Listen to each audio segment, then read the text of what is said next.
The Untold Truth, the secret story behind the election of Pope Leo XIV in the heart of the Vatican, beneath the Michelangelo frescoed ceilings of the Sistine Chapel, a centuries-old ritual unfolds in absolute secrecy. The world holds its breath as white smoke curls into the Roman sky, signaling the election of a new pope. But beyond the pageantry and prayer, hidden from public view, a fierce battle of wits, faith, and political maneuvering determine the fate of over 1 billion Catholics. This is the untold story of Pope Leo XIV's improbable rise to the papacy, a tale of ambition, divine intervention, and a clandestine struggle for the soul of the Church. From Chicago to the Conclave, the making of a pope. Born Robert Francis Prévost in 1955 to a working-class family in Chicago, his origins were anything but papal. The son of a French-Italian father and a Spanish mother, young Robert grew up in the shadow of St. Adalbert's parish, where he first felt the call to priesthood. His multilingual upbringing, fluent in English, Spanish, Italian, and French, gave him an early advantage in bridging cultures, a skill that would later prove pivotal. After joining the Augustinians and serving as a missionary in Peru, his intellect and charisma propelled him through the Church's ranks. By 2025, as Cardinal Prefect of the Dicastery for Bishops, he had quietly become one of the most influential figures in the Vatican, though few outside the Curia knew his name. The death of a pope and the storm that followed. When Pope Francis passed away on April 21, 2025, the Catholic world plunged into mourning, and the College of Cardinals into chaos. The conclave that followed was one of the most contentious in modern history. 3 factions emerged. 1. The Reformists, pushing for decentralization, greater transparency, and a stronger stance on social justice. 2. The Traditionalists, demanding a return to doctrinal rigidity and centralized authority. 3.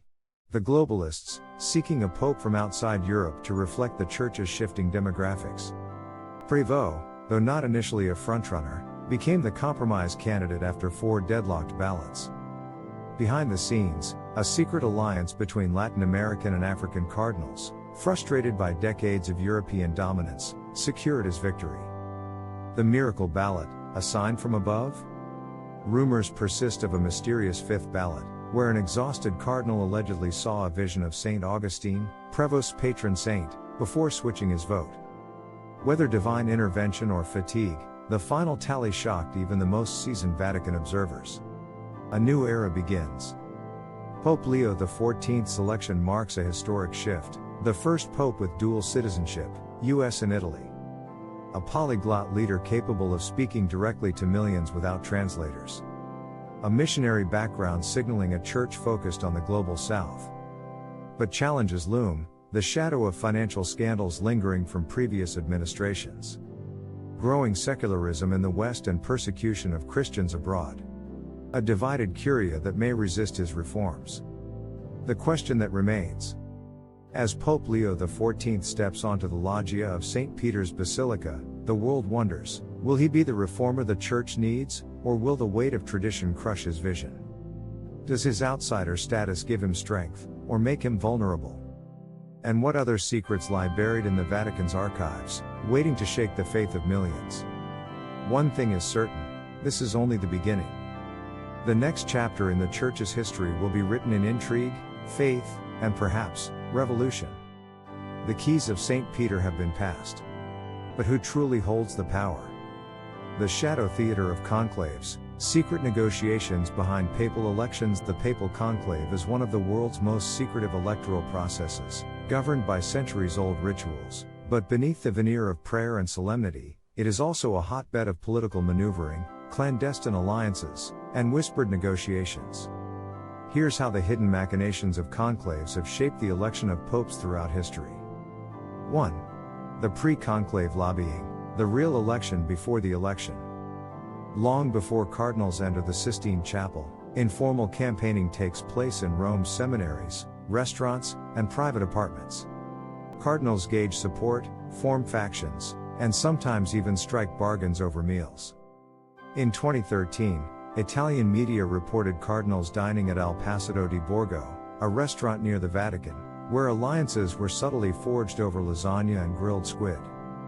Factional blocs, reformists, traditionalists, and globalists jockey for influence.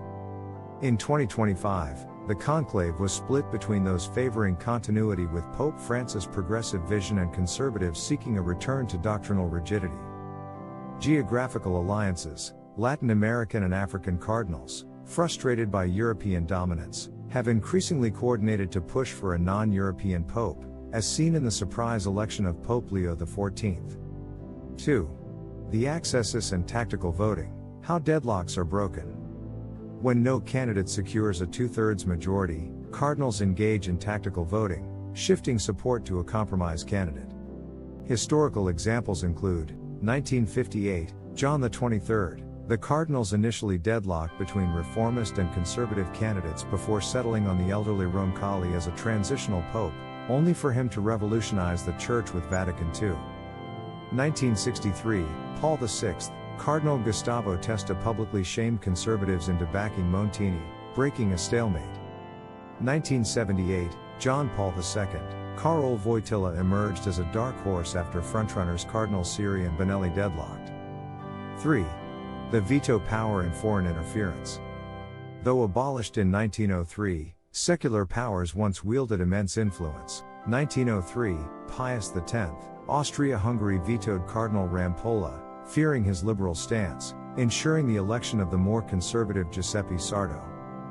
Cold War era: the CIA closely monitored conclaves, correctly predicting Paul VI's election in 1963. Modern espionage: in 2013, the NSA allegedly intercepted cardinals' phone calls, potentially gaining advance knowledge of Pope Francis' election. 4. The Room of Tears bargaining. After a pope is elected but before he accepts, last-minute negotiations can occur. Name selection: the new pope may consult cardinals on his papal name, a subtle nod to his intended direction.